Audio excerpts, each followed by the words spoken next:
சூப்பராக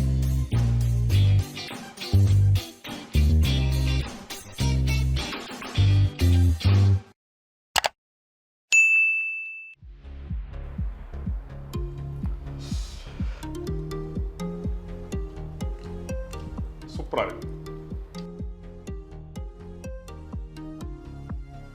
நம்ம ஊர்ல எல்லாம் இட்லிக்கு சாம்பார், பொங்கலுக்கு சாம்பார் மாதிரி அந்த ஊர்ல இது ரொம்ப ஃபேமஸ் அண்ட் ரொம்ப சிம்பிளஸ்ட் ஃபார்ம்ல தான் அவங்க செய்வாங்க. நான் என்ன ரெசிபி போட்டிருக்கேன்னு என் ஹஸ்பண்டுக்கு தெரியாது. மற்றவங்க குக்கிங் வீடியோஸ் பார்ப்பாரு, எந்த பார்க்கவே எல்லாரும் வீட்லையும் அப்படிதாங்க.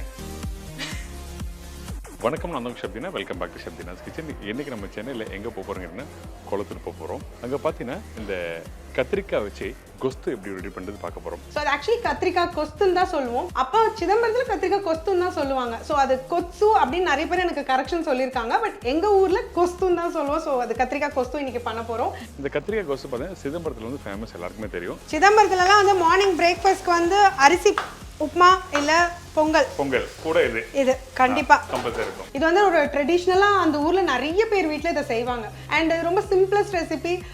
முக்கியமா சிதம்பரம் நடராஜர் கோயில்ல வந்து இது வெண்பொங்கலோட கொடுப்பாங்க. இந்த கத்திரிக்காய் கொஸ்து பண்ணும்போது பர்டிகுலர் வந்து 3 விதமான கத்திரிக்காய் யூஸ் பண்றாங்க. ஸோ நான் வந்து ஒரு பர்டிகுலர் கத்திரிக்காய் எடுத்துக்கலாம், பட் நான் 3 வகை எடுத்திருக்கேன். 3த்தையும் சேர்த்து செய்யும் போது ரொம்ப டேஸ்ட் நல்லா இருக்கு.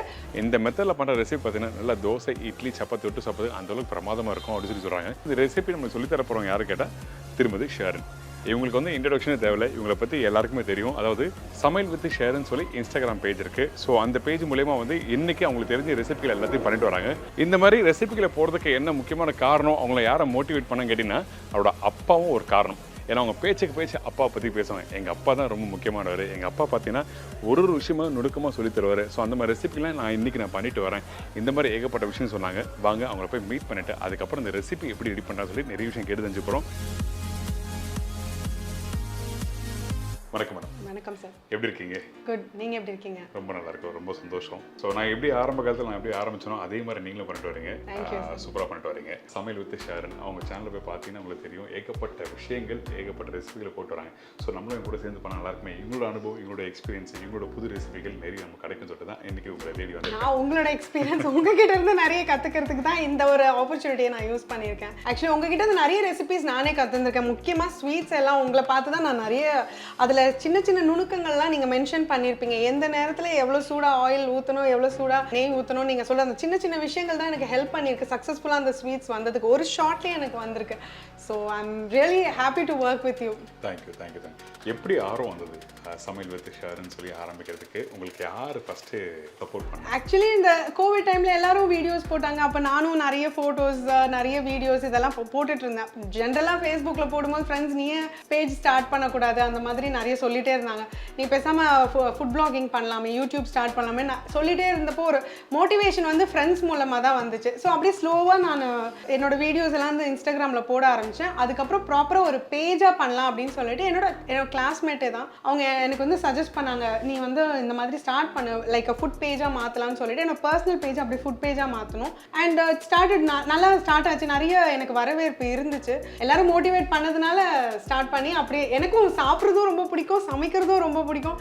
ஸோ மற்றவங்க ரெசிபிஸ் இப்போ உங்களை இதெல்லாம் பார்க்கும்போது நம்மளும் அந்த மாதிரி செய்யணுன்ற ஒரு ஆர்வம் இருந்துச்சு. So it went on really well. ஒரு விஷயம் பண்ணனா அந்த ஆர்வம் மட்டும் பண்ண முடியல. கண்டிப்பா எந்த ரெசிபிக்கு என்ன போடணும் அப்படின்றத என் ஃபாதர் தான் சொல்லி கொடுத்தாங்க. அப்பா வந்து சிதம்பரத்துல இருந்து அவரோட நேட்டிவ்.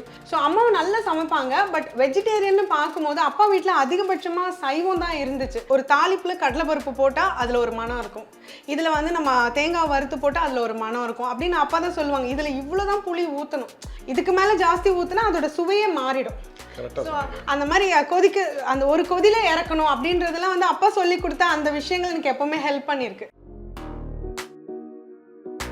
அதனால இன்னைக்கு உங்களோட ஸ்பெஷல் ரெசிபியை கேட்டு தெரிஞ்சுக்கலாம் வந்திருக்கோம். என்ன ரெசிபி பண்ண போறோம்? இன்னைக்கு வந்து ஆக்சுவலி கத்திரிக்காய் கொஸ்து பண்ண போறோம். அண்ட் ரொம்ப சிம்பிளஸ்ட் ரெசிபி. முக்கியமாக சிதம்பரம் நடராஜர் கோயிலில் வந்து இது வெண்பொங்கலோட கொடுப்பாங்க. அப்பா சொல்லியிருக்காங்க சின்ன வயசுல, நான் சாப்பிட்டதில்லை, அப்பா சொல்லியிருக்காங்க சின்ன வயசுல அவங்க போகும்போது அந்த வெண்பொங்கலும் அந்த கத்திரிக்காய் கொஸ்து சாப்பிட்றதுக்காகவே போகும், ரொம்ப டேஸ்டியா இருக்கும், மனமா இருக்கும்னு சொல்லியிருக்காங்க. ஸோ அது வீட்லயும் அப்பா வந்து அரிசி பொங்கல், அரிசி உப்புமா, பச்சரிசி பொங்கல், அதுல செய்யற உப்புமா, அதுல செய்யற செய்யற பொங்கல் அதுக்கு தொட்டுக்கிறதுக்கு இதுதான் மெயின். இது வந்து ஒரு ட்ரெடிஷ்னலா அந்த ஊர்ல நிறைய பேர் வீட்ல இதை செய்வாங்க. நம்ம ஊர்ல எல்லாம் இட்லிக்கு சாம்பார், பொங்கலுக்கு சாம்பார் மாதிரி அந்த ஊர்ல இது ரொம்ப ஃபேமஸ். ஃபர்ஸ்ட் நம்ம என்ன பண்ண போறோம் அதுக்கு நம்ம கொஞ்சம் மசாலா வறுத்து எடுத்துக்கலாம். அதுக்கப்புறம் கத்திரிக்காயை சுட்டு எடுத்துக்கலாம். சுட்டு எடுக்கலனாலும் நல்லா வதக்கினா கூட போதும். பட் ஆக்சுவலி அதை சுட்டு எடுக்கிறது தான் வந்து முறை. ஸோ நான் வந்து ஒரு பர்டிகுலர் கத்திரிக்காய் எடுத்துக்கலாம். பட் நான் 3 வகை எடுத்திருக்கேன். பச்சை கத்திரிக்காய், அந்த வரி வரியா இருக்கிற அந்த ப்ளூ கத்திரிக்காய், அந்த நார்மல் கத்திரிக்காயும் எடுத்திருக்கேன். 3த்தையும் சேர்த்து செய்யும் போது ரொம்ப டேஸ்ட் நல்லா இருக்கு. பட் அப்பா ஊர்ல வந்து ஏதாவது ஒரு பர்டிகுலர் கத்திரிக்காய் எடுப்பாங்க. பட் நான் வந்து ஒரு 3 கத்திரிக்காய் சேர்த்து எடுக்கிறேன். ரொம்ப டேஸ்ட். இப்போ பாத்தீங்கன்னா இப்போ பச்சை கத்திரிக்காய் ஒரு விதமா வேகும், இந்த கத்திரிக்காய் வந்து ஒரு விதமா வேகும். உள்ள சீக்கிரம் வெந்துரும். ஆனா இந்த மேல இருக்கிற தோல் அவ்வளவு சீக்கிரமா வேகாது. அப்படியே தோல் மாதிரி தான் இருக்கும். இப்போ பச்சை மிளகாய் நீங்க பாக்குற மாதிரியே இருக்கும். அதே மாதிரி இந்த கத்திரிக்காய் பாத்தீங்கன்னா ஊருங்கள்ல இது ரொம்ப கிடைக்கும். இது வந்து எல்லா இடத்துலயும் கிடைக்கிற ஒரு விஷயம் தான். ஆனா இந்த 3 கத்திரிக்காயும் செய்யலாம். ஏன்னா இது பாத்தீங்கன்னா ரொம்ப சீக்கிரம் வெந்துரும். ஸோ நம்மளுக்கு அதுல குழஞ்ச மாதிரியும் இருக்கணும், கொஞ்சம் அங்கங்க இந்த கிரீனிஷாவும் தெரியலாம். இதுதான் இந்த 3 கத்திரிக்காயில வேகல் லேட் ஆகிற ஒரு கத்திரிக்காய். ஸோ 3 டெக்ஸ்டரும் சேர்ந்து வரும்போது நல்லா இருக்கும். ஸோ அதனால இன்னைக்கு 3 கத்திரிக்காய் சேர்த்து தான் செய்யணும். பட் எது கிடைக்குதோ அது அவைலபிளா இருக்கும், அதை வச்சு செஞ்சுக்கலாம். இப்போ அதுக்கு முன்னாடி இந்த ரெசிபி தேவையான பொருட்கள் சொல்றீங்களா? ஷூர். ஸோ இப்போ இதுக்கு பார்த்தீங்கன்னா ஒரு 1/2 கிலோ கத்திரிக்காய் நான் எடுத்திருக்கேன், 2 தக்காளி எடுத்திருக்கேன், 10-12 சின்ன வெங்காயம் எடுத்திருக்கேன், 2 பச்சை மிளகாய், பூண்டு ஒரு 10 பல், அதுக்கு 4 காஞ்ச மிளகாய், தாளிக்கிறதுக்கு 1/2 ஸ்பூன் கடுகு, 1/2 ஸ்பூன் சீரகம், 1/2 ஸ்பூன் உளுந்து, கடலைப்பருப்பு, கொஞ்சம் கருவேப்பிலை, சின்ன லெமன் சைஸ் புளியை கரைச்சி வச்சுக்கணும், 1 ஸ்பூன் கல் உப்பு, ஒரு 1/2 ஸ்பூன் மஞ்சத்தூள் கரெக்டாக இருக்கும். இது கூட ஒரு சின்ன துண்டு வெல்லம் போட்டுக்கிட்டா இன்னும் நல்லா பேலன்ஸ்டாக இருக்கும் டேஸ்ட். அதனால ஒரு சின்ன துண்டு வெல்லம் எடுத்துக்கலாம். நல்லெண்ணெயில செஞ்சால் ரொம்ப நல்லா இருக்கும். ஸோ இப்போ மசாலா பொருட்களை ஃபர்ஸ்ட் வறுத்தலாம். எல்லாமே ட்ரை ரோஸ்ட் தான் பண்ண போகிறோம். சரி, ஓகே. அதே டைமில் நம்ம தேவையான பொருட்கள்லாம் சொல்லியாச்சு. ஸோ அதுக்கு வந்து ஃபஸ்ட்டு ஒரு டீஸ்பூன் கடலைப்பருப்பு. சரி, ஓகே. ஒரு 1/2 கிலோ கத்திரிக்காய்ன்றதுனால 1 டீஸ்பூன் தாராளமாக போதும். ஓகே. அப்படியே 5 ரூபாய் தான் வீட்டில். ஆனால் அதுதான் ஒரு வசதி இல்லை. கண்டிப்பாக டக்கு டக்குன்னு கையை உள்ள விட்டு இந்த கணக்கெல்லாம் சொல்ல முடியாது. இப்போ நம்ம புதுசாக பிகினர்ஸ்க்கே சொல்கிறோம், ரெசிபி சொல்லணும்னா அளவு கரெக்டாக சொல்லணும். இதெல்லாம் கை கணக்கு தான், அவங்களுக்கு சொல்கிறதுக்காக நம்ம சொல்கிறோம். ஸோ இப்போ அதே மாதிரி ஒரு டீஸ்பூன் நான் வந்து உளுந்து சேர்த்துக்கிறேன். ஓகே. ஒரு சின்ன சிட்டிகை வெந்தயம் எடுத்துக்கிறேன். ஓகே. ஏன்னா நிறைய போட்டால் கசந்துரும். ஸோ இந்த மாதிரி ஒரு சின்ன சிட்டிகை தான் போட்டுக்கணும். ஸோ இதை வந்து ஃபஸ்ட்டு ட்ரை ரோஸ்ட் பண்ணிக்கலாம். ஸோ ஃபஸ்ட்டு கடலைப்பருப்பு, உளுத்தம்பருப்பு கொஞ்சம் லேசாக வாசனை வர அளவுக்கு வறுத்துக்கலாம். சரி, ஓகே. இதில் இந்த உளுத்தம்பருப்பும் கடலைப்பருப்பும் வந்து ரெண்டுமே ஒரே அளவாக போட்டிருக்கீங்க. எதுக்காக அந்த கடலைப்பருப்பு யூஸ் பண்ணுறோம்? வாசனைக்காக மட்டும்தான் இல்லை சில பேர் சொல்லுவாங்கல்ல இந்த கடலைப்பருப்போட பக்குவம் வந்து அந்த டெக்ஸ்சர் வந்து திக்காக கொடுக்கறதுக்காக கடலைப்பருப்பு யூஸ் பண்ணுவோம், உளுத்தம்பருப்பு வாசனைக்காக யூஸ் பண்ணுவாங்க, அந்த மாதிரி விஷயங்கள் எதனா இருக்கா? கண்டிப்பாக இருக்குது. இந்த கத்திரிக்காய் கோஸுக்கு நம்மளுக்கு ஒரு கன்சிஸ்டன்சி வேணும், ஒரு திக்னஸ் வேணும். அதுவும் ப்ளஸ் கடலைப்பருப்புக்குன்னு ஒரு மனம் இருக்குது, உளுந்துக்குன்னு ஒரு மனம் இருக்குது. ஸோ கண்டிப்பாக இது ரெண்டுமே யூஸ் பண்ணும்போது கன்சிஸ்டன்சியும் உங்களுக்கு கிடைக்கும், நல்ல ஒரு டேஸ்ட்டும் நல்லாயிருக்கும். நிறைய பேர் சாம்பாருக்கெல்லாம் தாளிக்கும் போது பார்த்தா, காரக்குழம்பு, புளிக்குழம்பு தாளிக்கும் போது பார்த்தா நிறைய பேர் கடலைப்பருப்பு யூஸ் பண்ணுறதில்ல. ஆனால் கடலைப்பருப்பு யூஸ் பண்ணோம், இது எங்கள் அப்பா சொல்லி கொடுத்தது. ஸோ காரக்குழம்பு செய்யும் போது கூட நாங்கள் 1 டீஸ்பூன் கடலைப்பருப்பு போட்டுப்போம். இந்த ரெசிபி அப்போ தான் சொல்ல சொல்லியிருக்காங்க. ஆமாம், அப்போ தான் சொல்லி கொடுத்துருக்காங்க. கத்திரிக்காய் மட்டும்தான் நான் ஒரு 2-3 நானே சேர்த்துக்கிட்டேன். பட் ஏதாவது ஒரு கத்திரிக்காயில் பண்ணலான்னு தான் சொன்னாங்க. நான் வந்து ஒரு 1.5 டீஸ்பூன் இருக்கும் இந்த தனியா. இது ஏன்னா முதலே போட்டால் ரொம்ப வறுபட்டுரும். அதனால நான் கடலைப்பருப்பு உளுந்தும் வாசனை வர அளவுக்கு வறுத்ததுக்கு அப்புறமா நான் இந்த தனியா சேர்த்துக்கிறேன். இந்த தனியா வந்து கண்டிப்பாக சேர்க்கணும், அது ரொம்ப மஸ்டான ஒரு இன்க்ரீடியன்ட். இப்போ அடுத்து வந்து காஞ்ச மிளகாய் சேர்த்துக்கலாம். ஓகே. ஸோ இப்போ இதுக்கு ஒரு 4 காஞ்ச மிளகாய் எடுத்திருக்கேன். இதுதான் மொத்த காரத்துக்கு. நம்ம 2 பச்சை மிளகாவும் நம்ம சேர்க்க போகிறோம். அதனால் இந்த 4 காஞ்ச மிளகாய் வறுக்கிறதுக்கு யூஸ் பண்ணிக்கலாம். வறுத்த பிறகு இது வந்து பவுடர் பண்ணுறது வந்து என்ன மாதிரி பக்கத்தில் பவுடர் பண்ணுறோம்? எப்படி? ஆக்சுவலி ரொம்ப நைஸாகவும் இல்லை, அதுக்காக ரொம்ப கோர்ஸாக இட்லி பொடி மாதிரியும் அரைக்கக்கூடாது, ரெண்டுத்துக்கும் நடுவில் இருக்கணும். ஓகே. ஸோ கொஞ்சம் நைஸாக அரைச்சா என்ன ப்ராப்ளம் வரும்? ஒரு கொழகொழப்பு தன்மை வந்துடும் உங்களுக்கு கத்திரிக்காய் கோஸில். அதே மாதிரி கொரன்னு இருந்தாலும் பிரிஞ்ச மாதிரி திரியாக இருக்கும். அதனால நம்ம மீடியமாக அரைச்சிக்கணும். ஓகே. கலர் மாறிடுச்சுல? அவ்வளோதான், வறுபட்டுருச்சு. இது சட்டின்றதுனால நான் ரொம்ப லோ ஃப்ளேமில் வறுத்துருக்கேன். ரொம்பவும் வறுபட்டு தீஞ்சு போக வேண்டாம். அதனால மண்சட்டியில் சூடு தாங்கும். ஆமாம், நல்லாவே. ஆமாம். எப்பவுமே குழம்பு ஒரு கொதி வந்ததுமே மண்சட்டியில் நான் ஆஃப் பண்ணிடுவேன். நான் மிச்சம் அதுவே கொதிச்சு நிற்கும், அந்த ஹீட்டும் அப்படியே இருக்கும். ரைட். மற்ற பாத்திரங்களோட மண்சட்டி வந்து எப்பவுமே சூடு தன்மை அதிகமாக இருக்கும். ஆமாம், அதே மாதிரி கடாய். கண்டிப்பாக. இப்போ பார்த்தீங்கன்னா நல்லா ஓரளவுக்கு கலர் மாறி இருக்கு. காஞ்ச மிளகா பாத்தீங்கன்னா தீஞ்சு போன மாதிரி அந்த கொஞ்சம் டார்க் கலர் கூட வரல. இந்த அளவுக்கு வறுபட்டாலே போதும். சோ இப்போ நான் ஸ்டவ் ஆஃப் பண்ணிட்டு கருவேப்பிலை சேர்க்க போறேன். சரி, ஓகே. சோ இப்போ இதுக்கு வந்து கொஞ்சமா நிறைய கருவேப்பிலை தேவையில்ல, ஒரு 4 கருவேப்பிலை வாசனைக்காக. சரி ஓகே. அது வந்து நான் ஸ்டவ் ஆஃப் பண்ணிட்டு தான் சேர்த்துருக்கேன். ஏன்னா ரொம்ப அது வறுத்து அப்படியே ஃப்ரை ஆக வேண்டாம், அந்த வாசனை இருக்கணும், அது டேஸ்ட் நல்லா இருக்கும். லைட்டாக அந்த சூடுலேயே நம்ம வறுத்து எடுத்துருவோம். எத்தனை பேர் வந்து நீங்கள் இந்த சமைக்கிற ஃபுட் வந்து சாப்பிடலாம்? இது 4லேருந்து 6 பேர் சாப்பிடலாம். நம்ம போகிற இடம்லாம் பார்த்தீங்கன்னா பல்காக பண்ணுவோம் நாங்கள். ஆமாம், ஒரு அட்லீஸ்ட் கொஞ்சம் ஒரு 10 பேர் 5 பேர் பண்ணுவோம். ஆனால் இந்த மாதிரி கொஞ்சம் குவான்டிட்டி வச்சு பண்ணுறது வந்து டிட்டோ அப்படியே வந்து நீங்கள் வீட்டில் பண்ண முடியும். ஆமாம். இப்போ வறுத்தாச்சு, மாற்றிடலாமா? ஸோ இப்போ இதை மாற்றிட்டு இது ஒரு பவுடர் பண்ணிக்கலாம். ஓகே.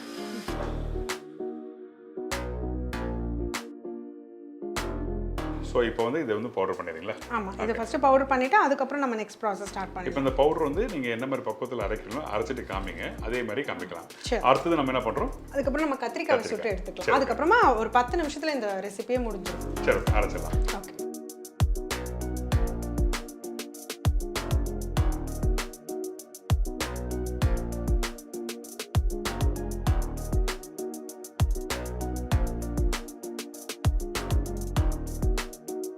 இந்த மாதிரி பக்குவத்தில் வச்சுக்கணும்.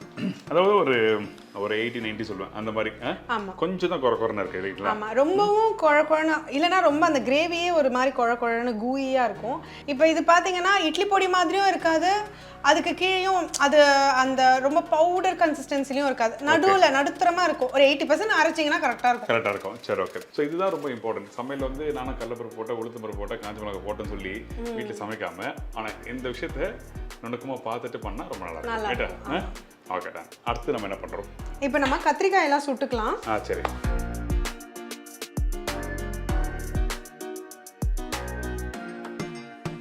ஸோ இப்போ அதை இந்த மாதிரியே கட் பண்ணாலே போதும். நான் ரொம்ப ஒன்றும் சுட்டுக்க போதில்லை, அந்த ஸ்மோக்கி ஃப்ளேவருக்காக தான் நான் சுட்டுக்கிறேன். சில பேர் ஃபுல்லாகவே சுட்டு எடுக்கிறாங்க, பட் இது போதும். ஓகே. ஸோ இந்த மாதிரி பண்ணிவிட்டு நம்ம ஸ்டவ் ஆன் பண்ணிக்கலாம். ஆக்சுவலாக எதுக்காக இப்படி சுட்டு சமைக்கிறாங்க, என்ன காரணம்? இதுக்கு வந்து அந்த ஃப்ளேவரு என்ஹான்ஸ் பண்ணுறது, அந்த ஒரு ஸ்மோக்கி ஃப்ளேவர் வந்து என்ஹான்ஸ் பண்ண ரொம்ப டேஸ்டியாக இருக்கும். ஆக்சுவலி இந்த மாதிரி கேஸ் அடுப்பில் பண்ணவே கூடாது, பட் நம்மக்கிட்ட என்ன அவைலபிள் சோர்ஸோ அதில் நம்ம பண்ணிகிட்ருக்கோம். அப்போ பார்த்தீங்கன்னா அடுப்பில் அந்த புகைச்சல் அந்த ஒரு ஒரிஜினலாக வரும் இல்லைங்களா, அந்த கட்டை வச்சு பண்ணுறது கறி அடுப்பு, அதில் சுட்டு எடுக்கும் போது அதோட ஃப்ளேவரே கண்டிப்பாக வேறு. இதே ரெசிபி உங்ககிட்ட அந்த மாதிரி இருந்தால் கண்டிப்பாக ட்ரை பண்ணுங்கள், சூப்பராக இருக்கும். இப்போ நான் எனக்கு ஆப்ஷன் இல்லாதனால நான் இப்போ கேஸ் ஸ்டவ்வில் பண்ணுறேன், பட் ஆக்சுவலி அதில் பண்ணால் தான் நல்லாயிருக்கும். ஸோ இப்போ இந்த கத்திரிக்காய்லாம் இந்த மாதிரி வச்சுட்டு அதுக்கப்புறமா நம்ம ஸ்டவ் ஆன் பண்ணிடலாம். சரி பாருங்க, சுட போகிறேன்.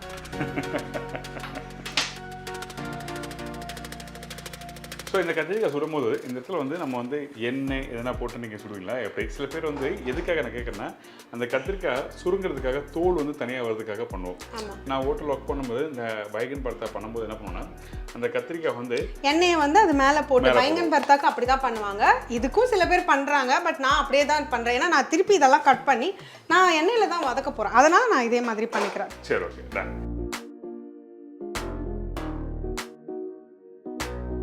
ஸோ இதை வந்து கொஞ்ச நேரம் சுட்டதுக்கு அப்புறமா நம்ம மாற்றி வச்சுக்கலாம். சரி ஓகே. கத்திரிக்காய்ன்றதுனால இதுலேயே கொஞ்சம் வெந்துடும். ஸோ டைரெக்டாகவே நம்ம சுட்டுக்கலாம்.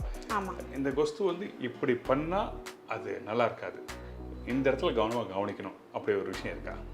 என்னை பொறுத்த வரைக்கும் கத்திரிக்காய் நிறைய பேர் நேராகவே வதக்குறாங்க, கண்டிப்பாக அந்த ஃப்ளேவர் உங்களுக்கு கிடைக்காது. சுட்டு பண்ணால் தான் அதோட ஃப்ளேவர் கிடைக்கும். ஸோ அது கண்டிப்பாக வேணும். அதே மாதிரி சின்ன வெங்காயம் யூஸ் பண்ணிங்கன்னா தான் உங்களுக்கு அந்த ஆத்தென்டிக் ஃப்ளேவர் உங்களுக்கு கிடைக்கும், காரத்தன்மையும் கொடுக்கும். ஆமாம், சின்ன வெங்காயம். இப்போ இந்த கத்திரிக்காய் வந்து சுட்டு எங்களுக்கு காமிங்க, என்ன மாதிரி பக்கத்தில் சுடுறீங்கன்னு சொல்லிட்டு. அதுக்கப்புறம் வந்து அது அடுத்த ஸ்டேஜ் நம்ம என்னென்னு பண்ணுறது பார்க்கலாம். ஷூர்.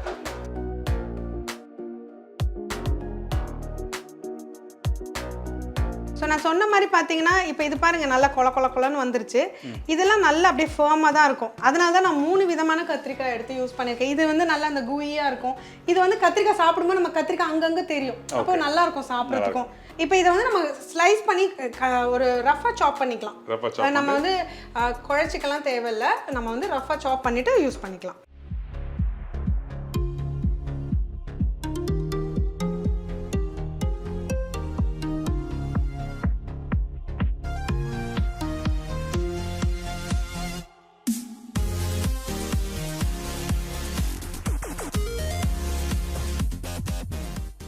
இதுக்கு நான் வந்து ஃபஸ்ட்டு ஒரு குழிக்கரண்டி நல்லெண்ணெய் எடுத்திருக்கேன். இப்போ இதில் வந்து இது கொஞ்சம் ஜாஸ்தியாக தான் இருக்குது, நான் கொஞ்சமாக இப்போ ஊற்றிக்கிறேன். ஓகே. நெல்லெண்ணெய் என்ன காரணம் இந்த சமையலுக்கு யூஸ் பண்ணுறதுக்கு? இது ரெசிபிக்காக மட்டும் இல்லை, சிதம்பரத்தில் அப்பா என்ன சொல்லுவாங்க, ரீஃபைண்ட் ஆயில், பெரிய வெங்காயம், அந்த மாதிரி விஷயங்கள் எல்லாமே நம்ம சென்னையில் தான் நான் வந்து பார்த்தேன். ஏன்னா அவங்க ஒரு 75 அந்த மாதிரி டைமில் இங்கே வந்துட்டாங்க. ஸோ அதுக்கு முன்னாடி பார்த்தீங்கன்னா சின்ன வெங்காயம் தான் எல்லா குழம்புக்கும், அதே மாதிரி நல்லெண்ணெய் கடலெண்ணெய் தான் எல்லா குழம்புக்கும். இப்போ கூட அப்பா ஏதாவது கிச்சன் வந்து சமைக்கிறாங்கன்னா கடலெண்ணெய் தான் கேட்பாங்க. ரீஃபைண்ட் ஆயிலில் வந்து என்ன இருக்குது, எல்லாமே ரீஃபைண்டு. ஸோ உங்களுக்கு அதில் என்ன சுவை கிடைக்கும். ஸோ இப்போ எண்ணெய் சூடாயிடுச்சு. ஸோ இப்போ நான் ஃபஸ்ட்டு ஒரு 1/2 ஸ்பூன் கடுகு எடுத்துக்கிறேன். அதே மாதிரி 1/2 டீஸ்பூன் சீரகம், 1/2 டீஸ்பூன் கடலைப்பருப்பு தாளிப்பு, அதே மாதிரி 1/2 டீஸ்பூன் உளுத்தம்பருப்பு, சரி. அதுக்கப்புறம் கருவேப்பிலை, உங்கள் ஸ்டைலில் சொல்லணும்னா பச்சை கருவேப்பிலை.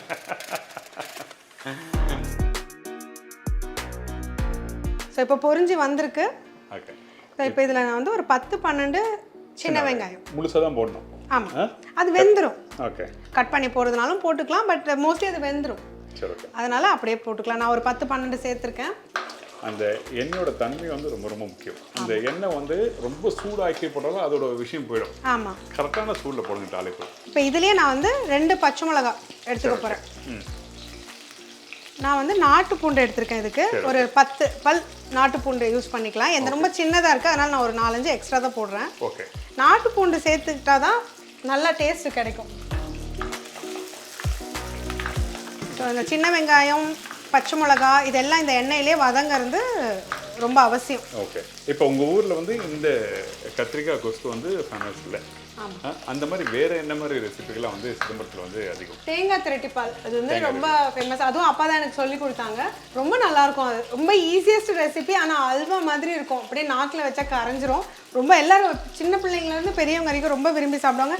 எங்கள் வீட்லேயே எங்களுக்கு எதுவுமே செய்யறதுக்கு இல்லை, ஒரு ஸ்வீட் இல்லைன்னா டக்குன்னு அதை தான் நான் செஞ்சுருவேன். ஓகே. சமையல் வித் ஷேரன் இன்ஸ்டாகிராம் பேஜில் வந்து அதிகமாக போன வியூஸ் என்னது? தேங்காய் திரட்டிப்பால் தான் ஆக்சுவலி. சிதம்பரம் தேங்காய் திரட்டிப்பால். பட் ஆனால் இது தஞ்சாவூர், திருநெல்வேலி ஃபேமஸ் தான் தேங்காய் திரட்டிப்பால். அங்கே தான் அதிகமாக செய்வாங்க. பட் எங்கள் வீட்டில் எங்கள் அப்பா சிதம்பரத்தில் வந்து இது அவங்க சைடில், அவங்க ஃபேமிலி சைடில் அது அதிகமாக செஞ்சுருக்காங்க. But this recipe basically belongs to Tirunelveli, Thanjavur. So இப்போ நல்லா இது வதங்கிடுச்சு. இப்போ நான் இதுலேயே தக்காளியை சேர்க்க போகிறேன். சரி. கொட்டாங்குச்சியில் தான் எல்லாம் வச்சுருக்கீங்க? இதெல்லாம் அப்பா பண்ணது தான். அப்படியா? அப்பாவே தான் பண்ணாங்க இந்த கொட்டாங்குச்சி. So very close to my heart. இதில் தான் எல்லாத்தையும் செய்வேன். நிறைய பேர் கேட்பாங்க இது எங்கே வாங்குனீங்க அப்படின்னு. ஓகே.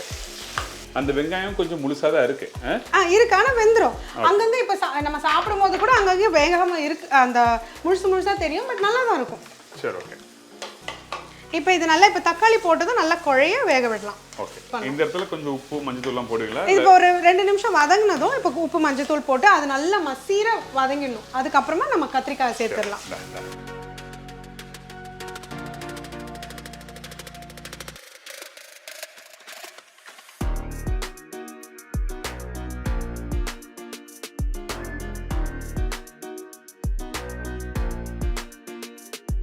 இப்போ பார்த்தீங்கன்னா தக்காளி நல்லாவே குழஞ்சி வெந்து வந்திருக்கு.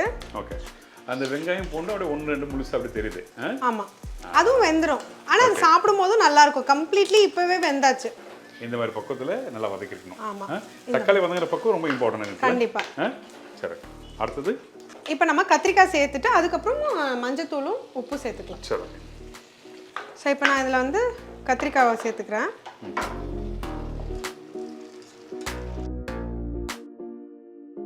இது டைரெக்டாகவும் கட் பண்ணி சேர்த்து வதக்கிக்கலாம். பட் இந்த ஸ்மோக்கி ஃப்ளேவர் வராது. ஸோ ப்ரிஃபரபிளி இது மாதிரி பண்ணால் பெட்டர், நல்லா இருக்கும். சரி. இந்த ஈஸி கூட தான் இது. ஃபுல்லாக சுடணும்னு அவசியம் கிடையாது. ஓகே.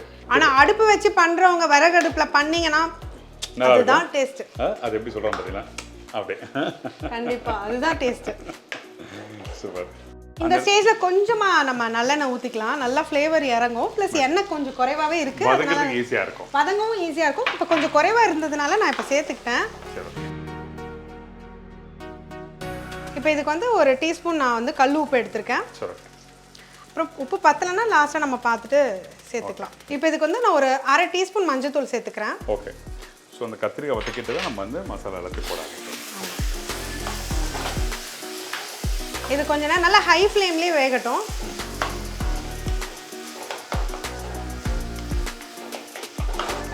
அது நல்லா குழையுது அந்த கத்திரிக்காய், நல்லா மசையுது, நல்லா நீங்கள் வதக்க அது ஏற்கனவே முக்கால்வாசி வெந்திருக்கும். ஸோ அதனால் இது சீக்கிரம் பண்ணிடலாம் ஆக்சுவலி. சரி. ஸோ இது இன்னும் கொஞ்சம் வேகட்டும். வெந்ததும் நம்ம புளி ஊற்றிடலாம். புளி ஊற்றி நல்லா ஒரு கொதி வந்ததும் நம்ம அரைச்ச மசாலாவை இதில் சேர்த்துக்கலாம். இப்போ வேகட்டும் பார்க்கலாம்.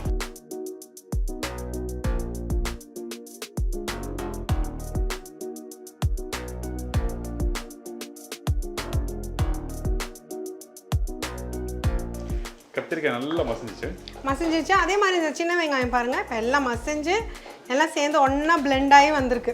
ஓகே, அப்படியே தெரியுது. நல்லா அந்த நல்லெண்ணெய் வாசனையோட ரொம்ப நல்லா வந்திருக்கு. ஸோ இந்த மாதிரி மசிஞ்சு வந்திருக்கணும். அடுத்து நம்ம என்ன பண்ணுறோம்? அடுத்தது நம்ம புளி தண்ணி ஊற்ற போகிறோம். சரி.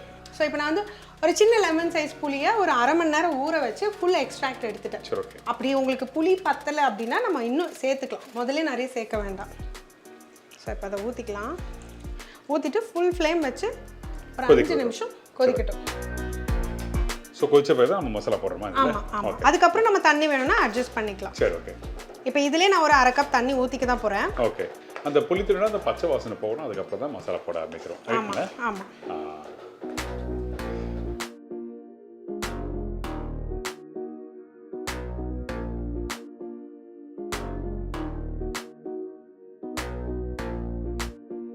ஸோ இப்போ இந்த மாதிரி நல்லா கொதிச்சு வரும்போது நம்ம அரைச்ச பவுடர் சேர்த்துக்கலாம். சரி, ஓகே.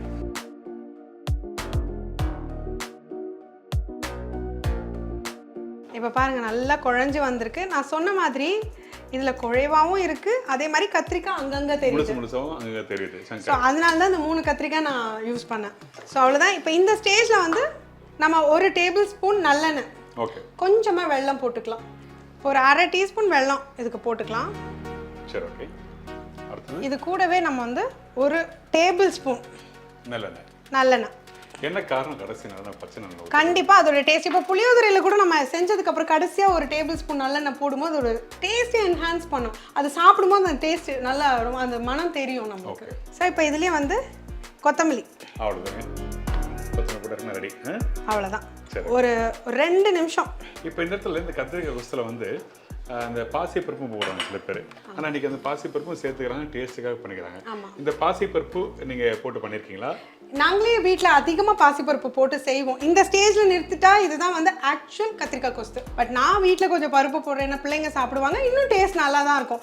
இப்போ இட்லி தோசைக்கெலாம் சாப்பிடும்போது பருப்பு கொஞ்சம் எக்ஸ்ட்ரா நீங்கள் ஒரு 2 டேபிள் ஸ்பூன் நான் சொல்கிறது வேக வைக்கிறதுக்கு முன்னாடி, அதை வேக வைக்கும் போது உங்களுக்கு 1/4 கப்பு பருப்பு வந்துடும். அதை இதில் கடைசியாக சேர்த்து ஒரு கொதி விட்டிங்கன்னா ரொம்ப டேஸ்டியாக இருக்கும்.